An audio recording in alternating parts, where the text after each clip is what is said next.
బాగుంది. Youth and family entertainment అండి. ఇంతకుముందు తెలుసు కదా సినిమాలో ఇద్దరు హీరోయిన్లు అంటే వీళ్ళు కూడా ఉన్నారు. కాకపోతే కొంచెం ఆ ట్రయాంగిల్ ఈ టైప్లో పోతుంది. దాంట్లో ఇద్దరు హీరోయిన్లు, దీంట్లో ఇద్దరు ఇద్దరు హీరో సరే సరే ఒక్కడే హీరో, కానీ హీరోయిన్ అటు ఇటు రాధిక టైప్లో జంప్ అవుతుంది.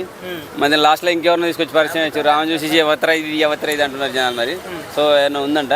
పర్వాలేదు, ఎంటర్టైన్మెంట్ యూత్ అండ్ ఫ్యామిలీ కూడా చాలా బాగా నచ్చుతుంది. ఎందుకంటే కొంచెం ఎమోషన్ ఉంది, లవ్ ఉన్నది. సో మనోడి యాక్టింగ్ అయితే చాలా ఈజీగా అంటే ఫ్రీగా చేయగలుగుతారు, హ్యాపీగా చేస్తారు. మస్తు అంటే ఎటువంటి హైప్ అవసరం లేదు. తాను చేసే యాక్టింగ్ వల్ల సినిమాకి హైప్ వచ్చేస్తుంది. అంత బాగా అనిపించింది. బీజిఎం బాగుంది, పాటలు బాగున్నాయి, చాలా బాగా అనిపించేస్తుంది. అలాగే మదర్ క్యారెక్టర్ కానీ, శరత్ కుమార్ క్యారెక్టర్ కానీ కొంచెం డిఫరెంట్ యాంగిల్ వాళ్ళు ప్రాంకులు చేసుకుంటే కూడా అసలు ఒక రకమైన భయాన్ని కల్పిస్తాడు. ఆయన కూడా చాలా బాగా అనిపించేస్తుంది. చూడొచ్చు. ఫ్యామిలీ దసరా దీపావళికి అయితే మంచి ఫ్యామిలీ అండ్ యూత్ ఎంటర్టైన్మెంట్ అని ఖచ్చితంగా చూడు చెప్పగలుగుతాం. ఫ్యామిలీకి కొంచెం కనెక్ట్ అవ్వచ్చు. యూత్ ఒక టైప్లో చూస్తే ఫ్యామిలీది యూత్కి కనెక్ట్ అవ్వచ్చు, కానీ అందరూ డిఫరెంట్గా అయితే చూడగలుగుతారు ఖచ్చితంగా.